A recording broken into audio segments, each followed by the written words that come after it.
हाँ, तो जय हिंद, आप सभी का स्वागत है। कैसे हैं आप लोग? इसमें हम लोग देखने वाले हैं कक्षा 10 Bihar board Hindi. Last chapter है हमारा गदखंड का, शिक्षा और संस्कृति। इसके लेखक गांधी जी हैं और इस पार्ट से जितने भी ऑब्जेक्टिव प्रश्न बन सकते थे हम इस वीडियो में बनाए हैं और आपको देखना है पूरा वीडियो। 31 प्रश्न है, जिससे एग्जाम में 2 प्रश्न पक्के एग्जाम में आएंगे। आप इस वीडियो को पूरा देखेंगे। अगर आपने हमारा इसका स्टोरी पूरा सुन लिया है, मैंने पहले स्टोरी वाला वीडियो बनाया था, अगर आपने सुन लिया है तो फिर आप इसमें 31 में से कम 30 सही करोगे, और अगर आपने नहीं सुना है तो फिर मुझे पता नहीं कितना सही करोगे। ठीक है, इस वीडियो को देखने के बाद मैं आपको एक दूंगा लिंक, जहाँ से जाकर आप इसका सब्जेक्टिव क्वेश्चन भी देख पाएंगे। मैंने पूरा हमारा गोधूली ख़त्म कर दिया गदखंड, तो आप लोग उसका लिंक देखने के लिए नीचे डिस्क्रिप्शन में लिंक है, पूरा वीडियो देख सकते हैं आसानी से। तो आइए हम वीडियो को शुरू करते हैं, है ना। सही आंसर दीजिएगा जी। पहला क्वेश्चन है, शिक्षा और संस्कृति किसकी रचना है? तो मैंने खूब अच्छे से पढ़ा है कि शिक्षा और संस्कृति के लेखक गांधी जी हैं। ऑप्शन नंबर बी सही होगा। अगला प्रश्न आता है, गांधी जी के पिताजी का क्या नाम था? है ना। तो आप लोगों ने कितने अच्छे से पढ़ा, बताओ बताओ बताओ। तो गांधी जी के पिता का नाम था करमचंद गांधी। अगला प्रश्न आता है, राष्ट्रपिता महात्मा गांधी का जन्म कब हुआ था? तो राष्ट्रपिता महात्मा गांधी का जन्म सबको पता होगा, क्योंकि अगर भारत के लोग हैं और आपको अगर गांधी जी का जन्म पता नहीं है, तब तो समझो अपना जन्म भी पता नहीं करो आप। 2 अक्टूबर 1869 को। अगला है जी हमारा कि गांधी जी का दक्षिण अफ्रीका प्रवास कब से लेकर कब तक रहा था? तो मैंने स्टोरी वाले वीडियो में खूब अच्छे से पढ़ाया था आपको कि गांधी जी 93 से लेकर के 1914 तक कहाँ रहे थे? दक्षिण अफ्रीका में रहे थे। अगला प्रश्न है कि गांधी जी दक्षिण अफ्रीका से भारत कब लौटे थे? तो गांधी जी जो थे भारत लौटे थे 14 तक तो वहीं रहे थे, तो सर लौटे थे 15 में, आप ही ने सिखाया था जी। नेक्स्ट हमारा कि गांधी जी का देहांत कब हुआ, है ना। तो मैंने बोला था कि एक सरफिरे आदमी ने, एक पागल आदमी ने, समझो पागल बोलो उसको, क्या बोलो, मन तो गाली देने का कर रहा है। तो गांधी जी का देहांत जो हुआ था ना, देहांत नहीं हुआ था, उसे गोली मारी गई थी 30 जनवरी 1948 को। नेक्स्ट हमारा कि बापू कहकर राष्ट्र किन्हें याद करता है? तो हम लोग बापू किसे कहते हैं? तो बापू कहकर गांधी जी को पूरा राष्ट्र याद करता है। अगला प्रश्न है कि अंतर्राष्ट्रीय स्तर पर अहिंसा दिवस कब मनाया जाता है? तो मैंने क्या बोला कि गांधी जी का जो जन्म है उसे ही अहिंसा दिवस के रूप में मनाते हैं। ऑप्शन नंबर सी, 2 अक्टूबर को। अगला प्रश्न आता है कि भारत के राष्ट्रपिता किसे कहा जाता है? तो ये चैप्टर मैंने पहले बोला बहुत आसान है, ठीक है ना। राष्ट्रपिता गांधी जी को कहा जाता है, सबको पता है। अगला प्रश्न है, किनके जन्म दिवस को हम लोग अंतर्राष्ट्रीय अहिंसा दिवस के रूप में जानते हैं या मनाते हैं? तो राइट आंसर वही होगा, गांधी जी के जन्म को। अगला प्रश्न है, रविन्द्रनाथ ठाकुर ने गांधी जी को क्या कहा था? तो रविन्द्रनाथ ठाकुर ने, हमने बताया स्टोरी वाली वीडियो में पूरे अच्छे से बताया कि रविन्द्रनाथ ठाकुर ने गांधी जी को बापू कहकर बुलाया था। ऑप्शन नंबर बी आपका सही होगा। अगला प्रश्न हमारा होता है, सॉरी माफ़ कीजिएगा, बापू नहीं महात्मा कहकर बुलाया था। अरे रुक जाओ यार, मैंने शायद उस वीडियो में गलत पढ़ा दिया था, बापू नहीं कहा था, उन्होंने महात्मा कहा था यार मेरे बच्चे। सॉरी बच्चों, सॉरी, उस वीडियो में मैंने शायद स्टोरी वाली वीडियो में मैंने गलत कर दिया है कि उन्होंने बापू नहीं महात्मा कहा था, मैंने ध्यान ही नहीं दिया था, सॉरी बच्चों। अगला प्रश्न आता है कि अंग्रेज़ों के खिलाफ अहिंसा का पहला प्रयोग गांधी जी ने कहाँ किया था?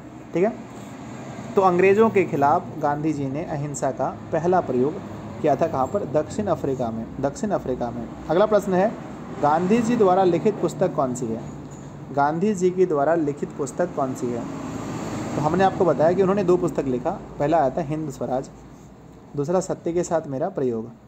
अगला है हमारा कि शिक्षा से मेरा अभिप्राय यह है कि बच्चे और मनुष्य के शरीर, बौद्धिक और आत्मा के सभी उत्तम गुणों को प्रकट किया जाए। पढ़ना लिखना शिक्षा का अंत तो है ही नहीं, वही आदि भी नहीं। यह कथन किसका है? तो यह कथन गांधी जी का है। तो ऑप्शन नंबर आपका हो जाएगा बी सही। अगला प्रश्न आता है कि मैं चाहता हूं कि सारी शिक्षा किसी दस्तकारी या उद्योगों के द्वारा दी जाए, गद्यांश किस पाठ का है, इसके लेखक कौन है? तो ये बात हमने बताया था स्टोरी में आपको दस्तकारी के बारे में कि ये शिक्षा और संस्कृति के हैं, इसके लेखक गांधी जी हैं। अगला प्रश्न है, यंग इंडिया पत्रिका का संपादन किसने किया था? तो यंग इंडिया पत्रिका का संपादन गांधी जी ने किया था। अगला प्रश्न हमारा आता है कि इनमें से किस पत्रिका का संपादन गांधी जी ने किया?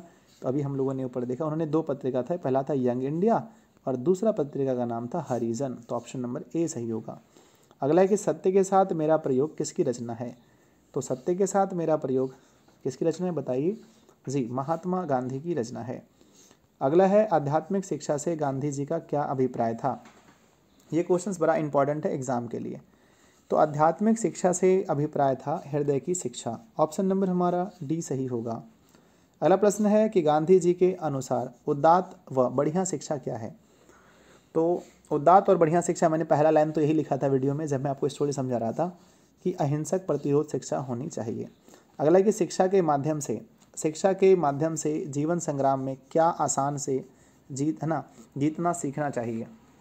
शिक्षा के माध्यम से जीवन संग्राम में क्या आसान से जीतना सीखना चाहिए। आसान से क्या जीतना है, प्रेम से घृणा को, सत्य से अहिंसा को, कष्ट सहन से हिंसा को, सभी को। Option number D. नेक्स्ट है हमारा गांधी जी का जन्म कहाँ हुआ था। अरे भाई साहब, बड़ा आसान क्वेश्चन आ गया। गांधी जी का जन्म कहाँ हुआ। तो सर गांधी जी का जन्म पोरबंदर गुजरात में हुआ था। वकालत की पढ़ाई करने के लिए गांधी जी कहाँ गए थे। मैंने स्टोरी वाली वीडियो में हर चीज़ बताया आपको। वकालत की पढ़ाई करने के लिए गांधी जी कहाँ गए थे, लंदन गए थे। अगला प्रश्न आता है हमारा अहिंसा और सत्याग्रह किनके सबसे बड़े हथियार थे। किनका सबसे बड़ा हथियार था। तो अहिंसा और सत्याग्रह गांधी जी के सबसे बड़े हथियार थे। नेक्स्ट आता है हमारा कि आध्यात्मिक शिक्षा से गांधी जी का क्या तात्पर्य है। आध्यात्मिक शिक्षा से गांधी जी का तात्पर्य था हृदय की शिक्षा। नेक्स्ट है हमारे पास कौन चाहते थे कि सभी देशों की संस्कृति की हवा उनके घर तक बहती रहे। ये गांधी जी चाहते थे कि सभी घरों की संस्कृति की हवा उनके घर तक बहती रहे। शेक्सपियर किस भाषा के कवि हैं। ये क्वेश्चन थोड़ा सा आपके लिए अलग है। तो आप लोगों में से बहुत लोग जानते हो कि शेक्सपियर जो है ना अंग्रेजी ज़्यादा लिखते हैं। क्या लिखते हैं, अंग्रेजी। ठीक है, तो शेक्सपियर को अंग्रेजी का पिता भी कहा जाता है, फादर ऑफ इंग्लिश कहा जाता है विलियम शेक्सपियर को। अगला है मैं टॉलस्टॉय कौन थे। अच्छा भाई साहब, ये टॉलस्टॉय तो इसके बारे में आप लोगों ने तो पहले भी सुना होगा।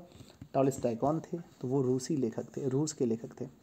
अगला आता है मेरा धर्म कैद खाने का धर्म नहीं है। मेरा धर्म कैद खाने का धर्म नहीं है, यह किसका कथन है। तो ये कथन किसका था, मेरा धर्म कैद खाने का धर्म नहीं है, ये गांधी जी ने बोला था। नेक्स्ट हमारा आता है बच्चों कि निम्नलिखित में से गांधी जी की पुस्तक कौन सी है। देवाप्रिया नहीं है, हिंद स्वराज है, यदा कदा नहीं है, ड्योची का आलाप नहीं है। तो गांधी जी की पुस्तक कौन सी है, हिंद स्वराज।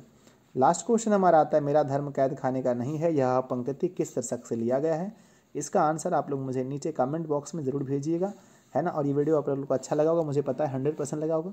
तो सभी लोग वीडियो को लाइक कर दीजिएगा। मैंने स्टोरी वाले वीडियो में एक जगह गलती कर दिया है, वहाँ मैंने बता दिया था कि गांधी जी को रविन्द्रनाथ टैगोर ने बापू कहा था, जबकि गलत है। रविन्द्रनाथ टैगोर को उन्होंने महात्मा कहा था। क्या कहा था, महात्मा। तो ये मैंने मिस्टेक सुधार लिया बच्चों, आप लोग भी इसको थोड़ा सा ध्यान रखिएगा, ठीक है। और इस वीडियो को लाइक करना है, कम से कम जितने भी लोग देखेंगे मैं इसका लाइक रखता हूँ, कम से कम 1K लाइक होना चाहिए। स्टोरी वाली वीडियो का 2K, ठीक है ना। और मुझे पता है इससे ज़्यादा लाइक जाएंगे, आप लोग बहुत पसंद करेंगे। काव्यखंड बहुत जल्दी आएगा, नीचे एक लिंक है, जाइए सबसे पहले उसमें जाकर के इसका सब्जेक्टिव पढ़ लीजिए ताकि आपका कोई भी क्वेश्चन ना छूटे। धन्यवाद बच्चों, मिलते हैं अगले वीडियो में। तब तक आप सभी को अलविदा। चैनल पर नए, चैनल को सब्सक्राइब जरूर कर लीजिएगा क्योंकि हमें 100 के बहुत जल्दी हम तक पहुँचना है। धन्यवाद।